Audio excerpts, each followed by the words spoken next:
Hello friends, welcome to our channel Akshaya Pathiram. இன்னைக்கு நம்ம சேனலில் பார்க்க போகிற ரெசிபி கருப்பு கவுனி அரிசி ஸ்வீட் பொங்கல்.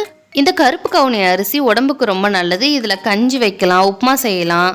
நம்ம இன்னைக்கு இதில் ஸ்வீட் பொங்கல் செய்ய போகிறோம்.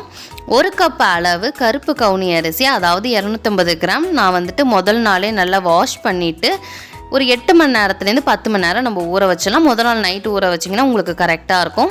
நெக்ஸ்ட் டே அந்த ஊற வச்ச தண்ணியிலேயே நம்ம வேக வச்சுக்கலாம். குக்கரில் தான் வேக வைக்க போகிறோம். 1 கப் அளவுக்கு 3 கப் அளவு தண்ணி விட்டுக்கோங்க. ஆல்ரெடி ஊற வச்ச தண்ணியும் இருக்கும். இது கூடவே டேஸ்ட்டுக்காக 1 பிஞ்ச் அளவு சால்ட்டை ஆட் பண்ணிக்கிறேன். இப்போ இதை நம்ம 5லேருந்து 6 விசில் வச்சு இறக்கிடலாம். தண்ணிலாம் நல்லா சுண்டி பர்ஃபெக்டாக வெந்திருக்கு பாருங்கள். இந்த அளவுக்கு நமக்கு கரெக்டாக வெந்திருக்கணும்.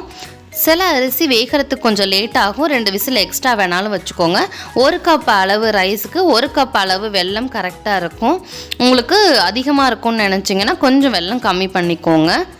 இப்போ அடுப்பில் வச்சுட்டு நல்லா கிண்டலாம். வெல்லம் நல்லா இலகி அந்த அரிசியோடு சேர்ந்து நல்லா சூப்பராக நமக்கு சக்கரை பொங்கல் மாதிரி திரண்டு வரும்.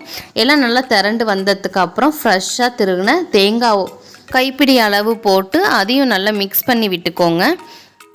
இது எல்லாமே நல்லா ஒன்று சேர்ந்து வரட்டும். எந்த அளவுக்கு நல்லா திக்காக வருது பாருங்கள். இந்த மாதிரி உங்களுக்கு திக்காக இருந்தால் தான் எடுத்து சாப்பிட்றதுக்கு நல்லாயிருக்கும், டேஸ்ட்டாகவும் இருக்கும்.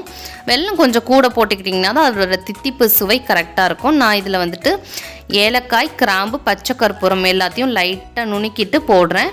ரொம்ப அதிகமாக போட வேண்டாம், லைட்டாக போட்டிங்கனாலே போதும்.